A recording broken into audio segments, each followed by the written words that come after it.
When you are traded, there are two ways you usually find out. If you are at the field, you are usually called into the manager's office, and the GM or the president of baseball operations or someone from the executive team sits you down and says, hey, you've been traded. Thank you so much for your service. If you're not at the field, it is very likely that you find out on social media. If you have a lease going through the season, there is a stipulation in the CBA, which there's another positive thing that players fought for, is that all you have to do is hand your keys over to the team you were just on. They are now responsible for your rent for the rest of that lease. You are off the hook, and any paperwork or any reimbursement that happens is between you and the team, and you should have to not worry about that at all.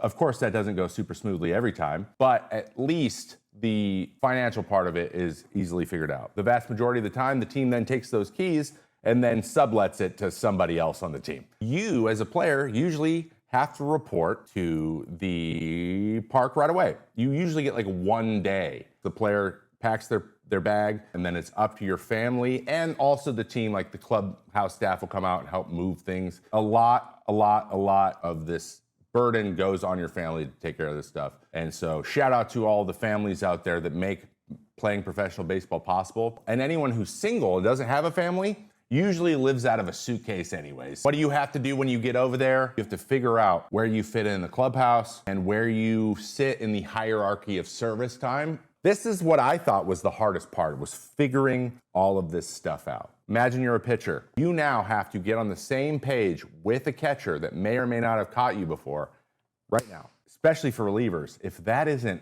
close to dialed in yet, you could make stupid mistakes just because you don't understand each other that could lead to a blow-up inning that is exactly the opposite of what you were traded for to do. I can't imagine what it's like to be Danny Jansen and have to go learn a whole team. But those are the main things that go through in a trade. There's a lot spinning up here, and you're still supposed to focus on not only playing well, but playing for a team that is presumably better than the team you were just on, and you are going to take more of an active role on. Especially if you're not playing at your peak, it can be added pressure in an instant. Keep that in mind when you're seeing these guys move places. Sometimes it might take a couple days. If we can avoid getting on them in their first and second outings or at bats or whatever, if we can avoid that, it's going to be better long term. Just throwing that out there.